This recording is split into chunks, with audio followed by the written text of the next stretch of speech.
Next, the new Vane record on the near flawless closed casket activities. This is a record I saw the cover of and I was like, I'm not gonna listen to this shit. That's corny as hell. But then I saw them live and I was like, is it 1997 right now? Where the fuck am I?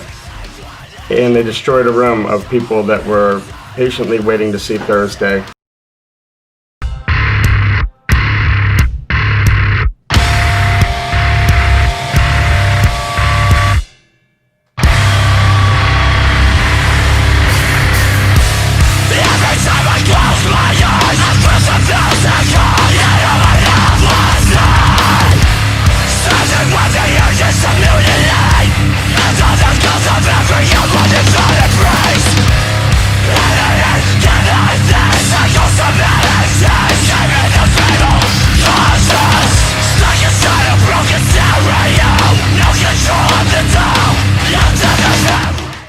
Chaos.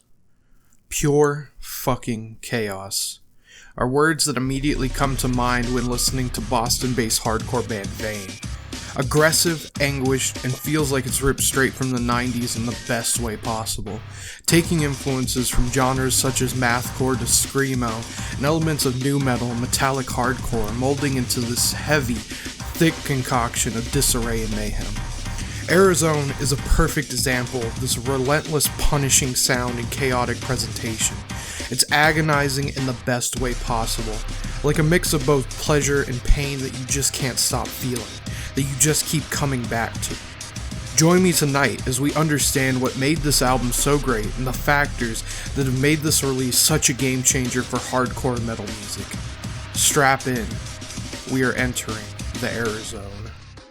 To better understand what made Pre-Errozone's impactful sound so memorable, we must take a look at a couple releases prior to Vane's explosive debut. These releases are 2013's self-titled, 2015's Terror's Realm, and 2016's A Release of Excess Flesh split with Gift from God. So this one originally wasn't going to be included in the script, but I thought I'd briefly touch on it just so it wouldn't be left out, and so this could also be a part deep dive on Vane's discography. Self-titled is crazy to listen to today. While you will hear the formula of Vane's work in more complete form on Pre-Errorzone, it is crazy to hear just how established their sound was almost 6 years prior to the band's debut. A lot of what is on here, and what I will discuss as a whole about Vane's strengths, can be heard later in the video, but I just thought I should mention it since the eerie atmosphere it builds is worth checking out for anyone interested in the band's previous work. Terror's Realm is a violently honest and deeply personal piece of hardcore despite its short length. Shrieking vocals and harsh riffs rip across the 5-track EP like a sharpened knife. Its lyrical content cuts just as deep. Tracks like Heretic discuss themes of herd mentality, virtue signaling, and utter hatefulness.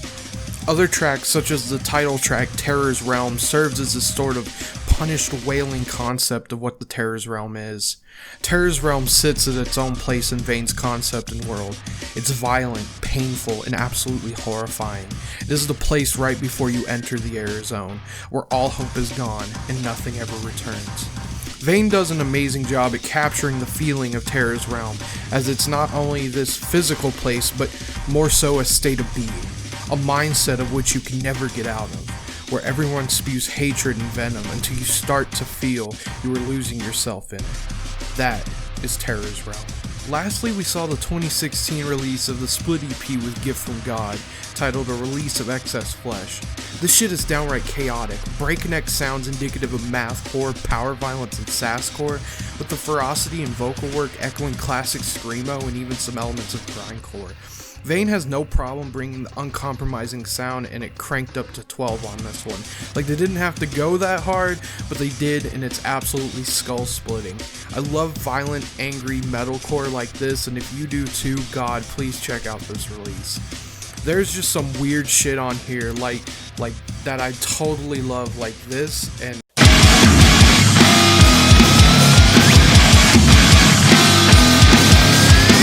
whatever the fuck this was. It's It's fucking crazy, man, I swear. All of this was later released on Vane's Bandcamp as Self-Destruct, which I thought was a totally different EP until I started it while writing this portion of the script, and it was just their part of the split, but I listened to it again because this shit just still fucking slammed, you know? These releases feel like what would become Errorzone. Terror's Realm brings the atmospheric instrumentals, while Self-Destruct / a release of Excess Flesh brings the relentless auditory terror that has become a staple of their sound. Another good reason that made Errorzone so impactful and built for success is the label it came from. Closed Casket Activities is absolutely flawless, and it's home to hardcore heavyweights. I'm talking bands like Harm's Way, Gulch, Shibalba, Portrayal of Gil, Downpresser, God's Hate, and more. This creates a perfect space for Vane to let their full artistic and creative vision shine. This also makes Closed Casket special in its own right, having its roster be full of some of the most insane and creatively game-changing acts in hardcore and metalcore.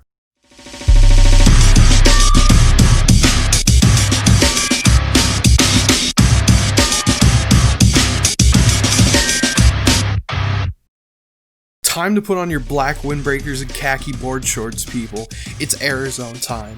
Vane's explosive 2018 release, a convulsive fever dream filled to the brim with brutally crushing instrumentation, violently beautiful vocal work heavily reminiscent of screamo and mathcore, and a sonically terrifying aura to it that makes it one of the most important and game-changing releases in hardcore history. Before we even jump into this assault of an LP, we are greeted with this disgustingly claustrophobic close-up of an eye being held open as surgical instruments rip into the flesh around it.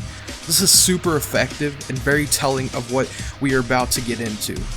Once we get in, we are met by the opening track, Virus Vibrance, a breakneck fast track of insanity and chaos shredded straight from the 90s. Vane takes no time in showing off its influences in a massive way. It reminds me a lot of bands like Botch and Converge, with its sporadic belting of lyrics that make you just want to turn the whole room into a war zone. This is an early marker of what makes Errorzone really shine. There is never a dull moment. Every song is a fight song. Every track just makes you want to spin kick and throw punches with extreme force. This shit absolutely crushes skulls in the best possible way. I should mention that Will Putney of deathcore band Fit for an Autopsy has production credits on this release. The guy has put his insane talent to work on some of my favorite albums like Human Target by Thy Art Is Murder, Posthuman by Harm's Way, and various projects by bands like Counterparts, Terror, and The Acacia Strain, just to name a few. This production style really adds this punchier brutality that ties whatever he works on together nicely, and I love it. The track Doom Tech is my favorite in this sense. It's so fucking violent, it's like a shot of adrenaline every time I listen to it. The chorus, every time I close my eyes I crash 1,000 cars and all my loved ones die, really sums up this album perfectly. Whenever I hear that, I can't help but stop and slam dance anywhere, at work, at school, in my room, the backyard, whatever, it just bangs that hard. While Errorzone is an unforgiving, violent experience, there's also something just deeply personal about it. It's not just boneheaded for the sake of it. Its lyrics are self-reflective, honest, and often dark and misanthropic. The track Anesthesia offers up this broken, claustrophobic repeat of I can't stop my eyes from blurring day in, day out. I don't want to be like this. Set to a backdrop of a barrage of noise and air raid sirens as if we are only halfway through this battle that we have been thrown into forcefully, and another onslaught is coming whether you want it to or not. A concept that Errorzone and Vane as a whole thrives on is nostalgia. I know I've been saying it a lot through this video, but it really does feel like I'm listening to something from the 90s. Listening to Errorzone in high school felt the same way it felt to listen to Iowa or Self-Titled by Slipknot for the first time when I was just a little kid. Though Slipknot's debut had just come out a few months before I was born, I think that one of the reasons Errorzone is so important to me and a lot of other people is because we grew up on stuff like that. Errorzone has often been described as a nu metal album or nu metalcore, and for good reason. It takes a lot of influences from bands like that, stuff like the aforementioned Converged and Slipknot with the heavy-hitting, unforgiving sound, and experimental nu metal legends Deftones, stuff people my age had found and were listening to when we were just getting into genres such as hardcore and metal, and releases we still cherish to this day and hold in high regards. I can totally see Errorzone being one of those releases for people just getting into the genre.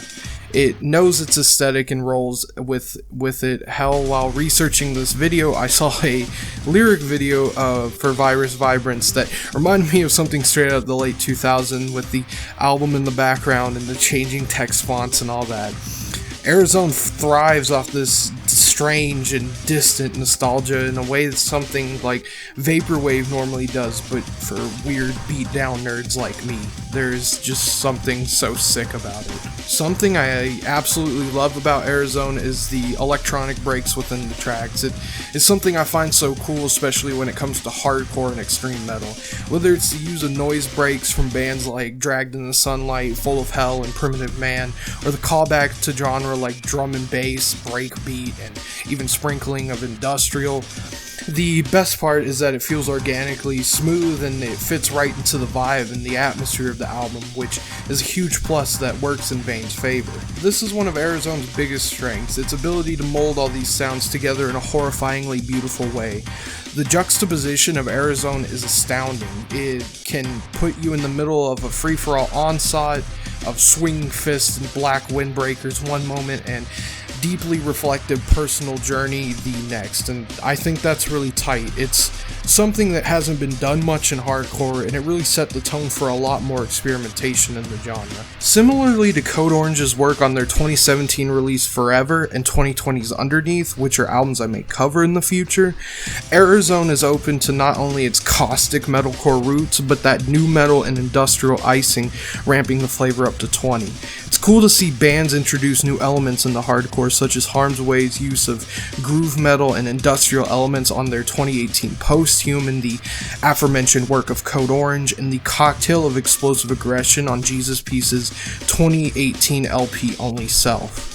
Now that I think about it, 2018 was a good year for hardcore in my opinion, since a lot of these iconic releases came out, allowing for game-changing sounds to be heard finally. The legacy of Errorzone has not gone unnoticed by fans and the band alike.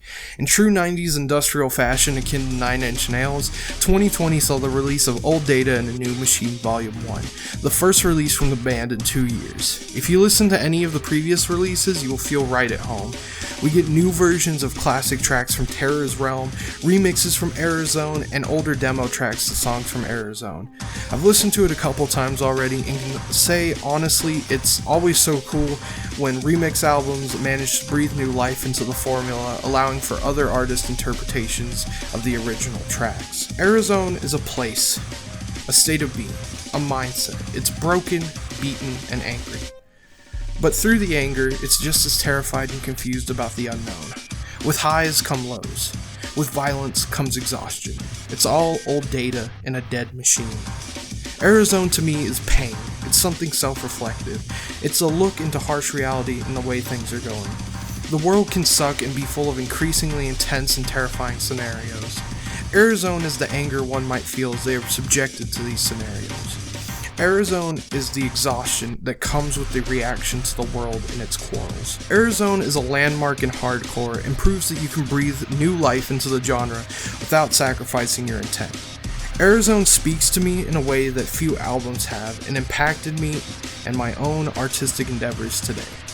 I know that a lot has been going on in the world, and a lot of pain has been felt.